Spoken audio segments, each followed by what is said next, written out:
datang di video presentasi kami dari kelompok 10 dengan judul Sistematika Penulisan Karya Ilmiah. Pertama-tama izinkan kami memperkenalkan diri terlebih dahulu. Nama saya Anggri Galisanto selaku pemateri pertama. Nama saya Diah Nawangwulan selaku pemateri kedua. Nama saya Lelmina selaku pemateri ketiga. Apa itu karya ilmiah? Pengertian karya ilmiah. Karya ilmiah adalah tulisan yang disusun secara sistematis berdasarkan hasil penelitian atau kajian tertentu dengan tujuan mengembangkan pengetahuan dan memecahkan masalah yang diteliti. Karya ini disusun dengan menggunakan metode ilmiah, melibatkan pengumpulan, analisis data, dan kesimpulan yang didukung oleh bukti yang kuat.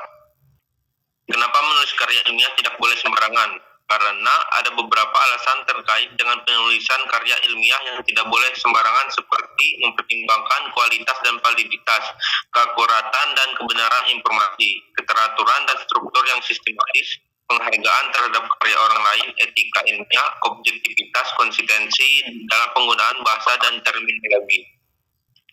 Lalu, bagaimanakah sistematika penulisan karya ilmiah yang benar? Sistematika penulisan karya ilmiah yang benar harus mengikuti format dan struktur tertentu untuk memastikan alur yang jelas, logis, dan terorganisir. Secara umum, sistematika ini terdiri dari beberapa elemen utama yang wajib ada. Berikut penjelasan setiap bagian lengkap dengan fungsi dan yang mendukung. Berikut adalah elemen-elemen utama dalam penulisan karya ilmiah. Yang pertama, judul. Judul harus jelas, singkat, dan mencerminkan isi penelitian. Judul yang baik mencerminkan topik utama dari penelitian serta menarik minat pembaca. Kemudian fungsi judul memberi gambaran umum tentang fokus penelitian secara spesifik. Kemudian yang kedua ada abstrak. Abstrak adalah ringkasan singkat dari seluruh karya ilmiah yang mencakup latar belakang, tujuan, metode, hasil, dan kesimpulan penelitian. Biasanya antara 150 sampai 300 kata, tergantung dari panduan masing-masing jurnal atau institusi. Kemudian fungsinya memberikan gambaran ringkas mengenai isi penelitian sehingga pembaca dapat menentukan apakah karya tersebut relevan untuk dibaca lebih lanjut.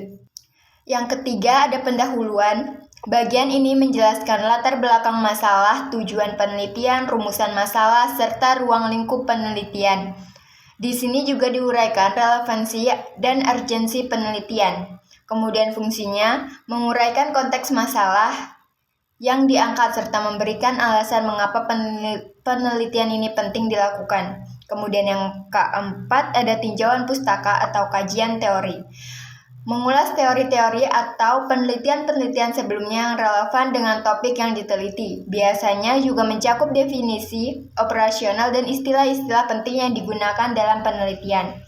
Kemudian ada fungsinya menunjukkan keterkaitan penelitian dengan literatur yang ada, serta memberikan landasan teori untuk penelitian.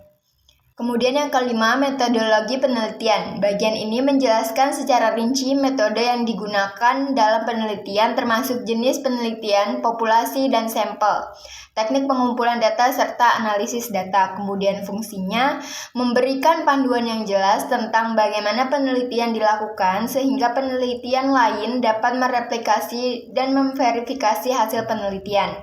Kemudian yang keenam ada hasil penelitian, menyajikan data atau temuan penelitian secara objektif tanpa interpretasi, bisa dalam bentuk teks, tabel, grafik, atau gambar. Kemudian yang ketujuh fungsi, memberikan informasi konkret tentang apa yang ditemukan dalam penelitian. Lalu yang ketujuh ada pembahasan, yaitu di bagian ini penulisan menginterpretasikan dan membahas hasil penelitian dalam konteks teori yang ada. Penulisan juga menjelaskan apa arti dari temuan tersebut, serta bagaimana mereka berhubungan dengan hipotesis atau pertanyaan penelitian. Yang berfungsi mengaitkan hasil penelitian dengan literatur sebelumnya dan menjelaskan implikasi teoritis atau praktisnya. Lalu yang kedelapan yaitu kesimpulan. Bagian ini menyajikan ringkasan dari temuan utama dan kesimpulan yang diambil berdasarkan hasil dan diskusi. Terkadang, rekomendasi untuk penelitian selanjutnya juga dicantumkan, yang berfungsi memberikan jawaban akhir terhadap pernyataan penelitian dan merangkum seluruh isi penelitian.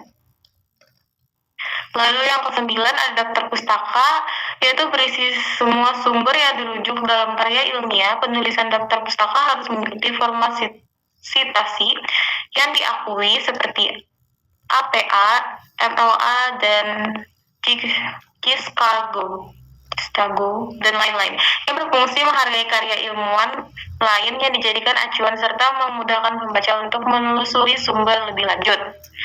Yang terakhir ada lampiran, itu jika ada, yaitu menyediakan dokumentasi tambahan yang mendukung isi penelitian seperti kuesioner, data mentah, atau dokumentasi yang digunakan dalam penelitian, yang berfungsi menyediakan informasi tambahan yang terlalu rinci untuk dimasukkan dalam teks utama namun penting untuk mendukung penelitian. Jadi kesimpulannya, sistematika penulisan karya ilmiah adalah bahwa penulisan karya ilmiah harus mengikuti struktur yang jelas dan sistematis. Umumnya, sistematika tersebut meliputi pendahuluan, tujuannya, pustaka, metodologi, hasil, dan pembahasan, serta kesimpulan. Dengan mengikuti sistematika ini, penulisan dapat menyampaikan ide dan penelitian secara logis, memudahkan pembaca dalam memahami isi karya ilmiah, serta meningkatkan kredibilitas dan kualitas tulisan.